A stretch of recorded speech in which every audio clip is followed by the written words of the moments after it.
Howdy, and welcome back to another segment of Barebow Basics. In a previous segment, we talked about the criteria necessary to help you choose your riser.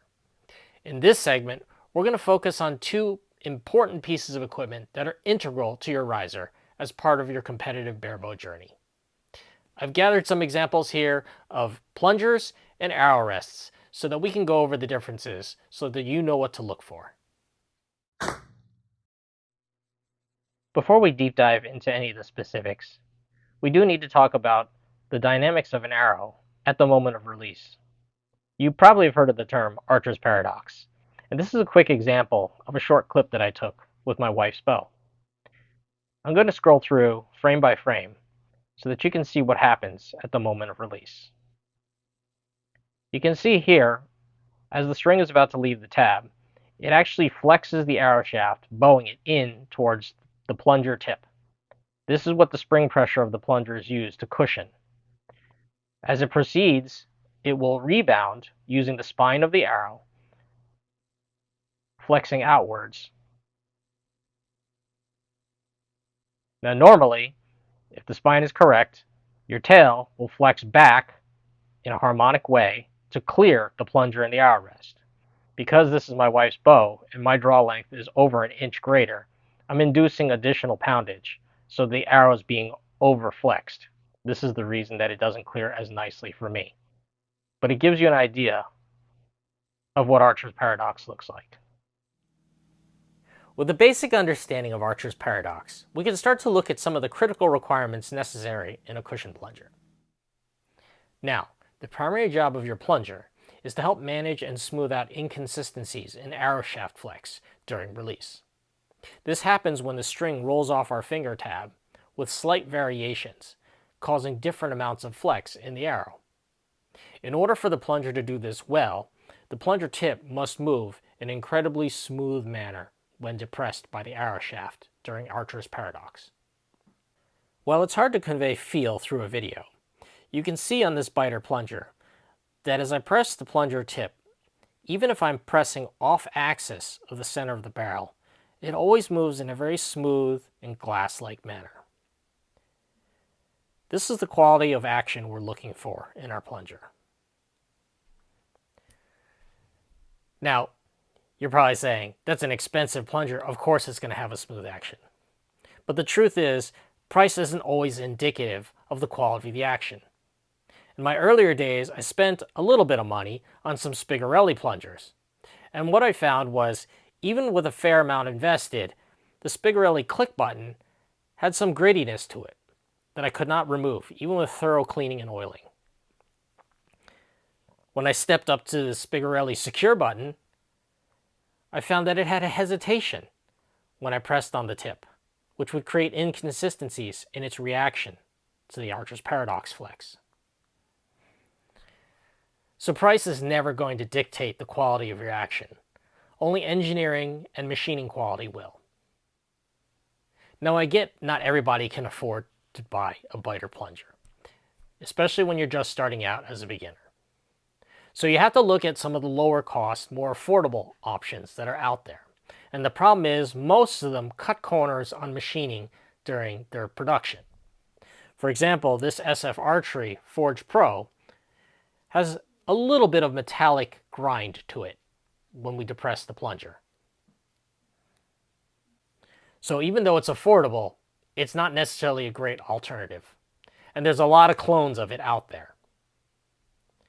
What I do recommend for beginners is the Shibuya DX. The Shibuya DX plunger is a great alternative as an affordable option for beginners. It has a very smooth plunger tip action, even when pressed off axis to the barrel, just like on the biter.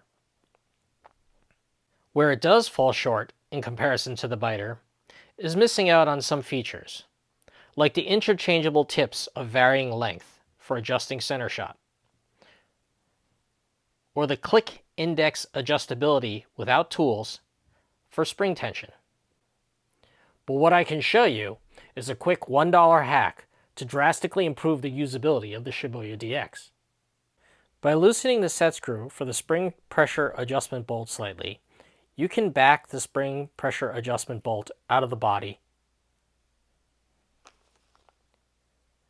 and replace it with an M5 socket head cap screw that is 16 millimeters long.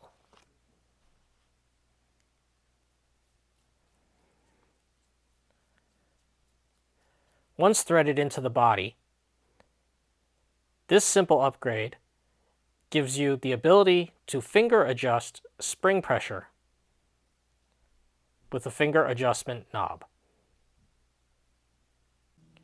With that simple upgrade, the Shibuya DX Plunger becomes an excellent candidate for beginners in competitive barebow. It has the critical necessary functionality that we're looking for, with a very smooth plunger tip action and tool-free on-the-fly adjustability of spring pressure, all at a very affordable price. Because of this, it's my typical recommendation for beginners who choose not to invest in a biter plunger right away and want to just start out with something more affordable. Another important thing to consider is the effect of finger pressure in the hook at the moment of release.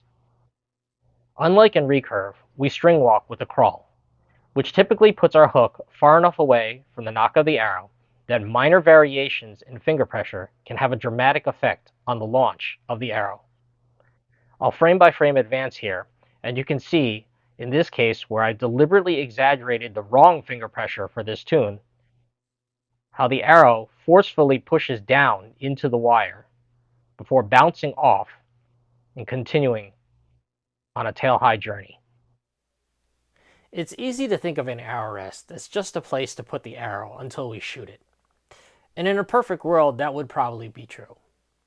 However, in barebow, as we saw in that clip, there's absolutely a consideration to the amount of downward force an arrow might put on the arrow rest at launch. This is typical due to variations in finger pressure in the hook, and generally can be exacerbated by beginners as they're trying to figure out how much pressure to put on each finger in their hook during release until they build a level of consistency. What we'll do is we'll take a look at the three major categories of arrow rests that are typically used and think about the effect that that downward pressure can have when using that type of arrow rest. The first category of rest is the stick-on flipper style, and it's quite affordable and quite simplistic in design, which makes it popular amongst recurve shooters. As we saw though, in the barebow world, there's a downward force, and that can play havoc on this type of rest. Taking a closer look, we can see that the support wire for the arrow is quite thin. This doesn't lend itself to durability over the long haul under repeated downward flexing. And while there is some adjustability for arrow height, there is no adjustability for swing position. The only way to do it would be to bend the wire, which will create a weak point that can crack at some point in the future. Lastly, stick-on rests are generally considered a semi-permanent installation, so if you have a failure on the shooting line, replacing or repairing the rest becomes a very difficult challenge. As a result, despite its affordable price tag, I don't generally recommend this type of rest to beginners. There are far more adjustable and durable rests available out there for not much more of an investment financially.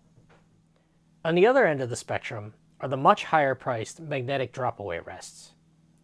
These have become very popular in the competitive barebow circuit over the past few years, based on the conceptual idea that when the arrow flexes downward at launch, there's enough downward press to trigger the mechanism in the rest so it drops the wire out of the way for maximum fletching clearance. There are risks, however. Inconsistencies in release technique can cause varying amounts of down pressure on the trip mechanism. In some cases, the flex may trip the mechanism early, resulting in an arrow pointed slightly downwards at launch, which lands low on the target. In other cases, there may not be enough flex, which will cause the wire to stay up throughout the entire launch. If your arrow is not tuned well, this creates a real possibility of fletching contact and erratic arrow flight. With a dependency on consistent hook technique, a magnetic drop-away is not really an ideal candidate for a beginner. The challenges that will be introduced due to inconsistent hook technique will cause headaches during tuning as the archer chases arrow flight errors, not being sure whether it was something caused by the arrow rest or the archer's form or execution. So we arrive at the third category of rest, the bolt-on flipper style. The example I have here is a Spigarelli ZT, and it typically sells for only a slight increase in cost over your average stick-on rest. What it brings to the table, though, is a significant increase in durability and adjustability. Let's take a closer look. When compared to a stick-on rest, it is immediately apparent how much more durable the ZT wire rest will be. In addition, the ZT's barrel system has extended height adjustment as well as swing position for center shot. On the back side, there's a set screw that allows for positioning of the bolt on the barrel as it approaches the magnet. This allows you to customize the amount of force required to collapse the wire. As you can tell, that makes the ZT my go-to recommendation for beginners. It's reasonably affordable, has all the necessary adjustability that you would need, and is extremely durable, as one rest will last an archer many, many years. Now, I will throw a caveat out there. There are many clones out there of the original Spigarelli ZT design. I caution beginners from purchasing them, even though the lower price point is tempting, because I have seen in some cases where the metallurgy in either the wire or the housing body is not up to par and ends up cracking during use. So if you decide to try to save a few dollars, understand that there is a risk in using one of those products. In my opinion, it is always better to spend a few extra dollars for the original design from the original manufacturer. This always promotes R&D in the industry. So there you have it. My thoughts on the important points on plungers and rests that typically aren't emphasized enough to beginners when they're first starting out. Now, it's important to remember that as good as these components are, they're only designed to manage flaws in our form or technique up to a certain extent. It's always up to the archer, whether beginner or experienced, to pursue consistency in every aspect of their shot execution. And in this case, it's a focus on well-balanced finger pressure in the hook and a smooth, relaxed release when the string comes off the finger tab. As always, thank you for watching, and I look forward to sharing more information with you in the next segment.